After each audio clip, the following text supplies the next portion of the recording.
प्रतापगढ़ से बड़ी खबर है, जहां सनकी प्रेमी ने नवविवाहिता युवती को उसके घर के सामने गोली मार दी और उसके बाद खुद को गोली मारकर खुदकुशी कर ली। घायल युवती को गंभीर हालत में प्रयागराज रेफर कर दिया गया, जहां रास्ते में उसकी मौत हो गई। कोंढौर थाना इलाके के मदाफरपुर बाजार की रहने वाली 22 साल की ज्योति वर्मा की शादी 15 नवंबर को हुई थी। ससुराल से वह कल ही मायके आई थी। मंगलवार सुबह दिलीपपुर थाना इलाके के सिंगटी खालसा गांव निवासी उदयराज वर्मा ने उसके घर के सामने उसे गोली मार दी। युवती को गोली उस वक्त मारी गई जब वह सुबह घर के सामने टहल रही थी। उसे गंभीर हालत में प्रयागराज रेफर किया गया, जहां रास्ते में ही उसकी मौत हो गई। तकरीबन घंटे भर बाद 30 साल के उदयराज वर्मा का शव भी युवती के घर से महज 500 मीटर की दूरी पर पाया गया।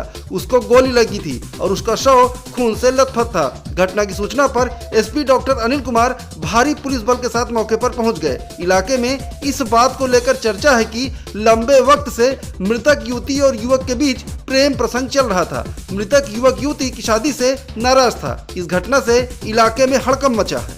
ने गंभीर रूप से घायल कर दिया है।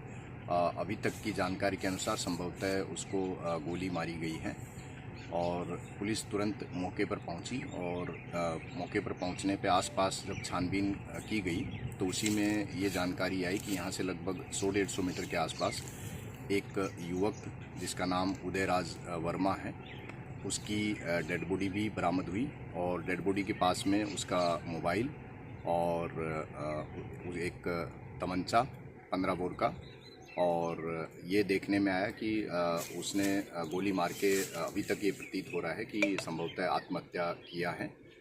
कुछ प्रत्यक्षदर्शियों ने बताया है कि यहाँ पे गोली की आवाज़ सुनने के बाद उसको भागते हुए देखा गया और उसके बाद उधर भी कुछ ही क्षणों में गोली की आवाज़ आई है।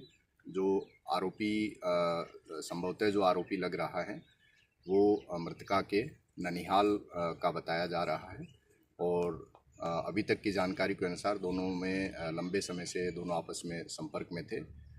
घटना के जो शेष पहलू हैं उनकी विस्तृत छानबीन की जा रही है और परिजनों की जो तहरीर प्राप्त होगी और जो साक्ष्य संकलन में जो चीज़ें सामने आएंगी उसके आधार पर आगे कार्रवाई की जाएगी। प्रतापगढ़ जिले की खबरों की लगातार अपडेट के लिए चैनल को सब्सक्राइब करके नोटिफिकेशन बेल दबाना न भूलें। खबर अगर आप फेसबुक पर देख रहे हैं दोस्तों तो प्लीज पेज को लाइक करके शेयर जरूर कर दें। जय हिंद।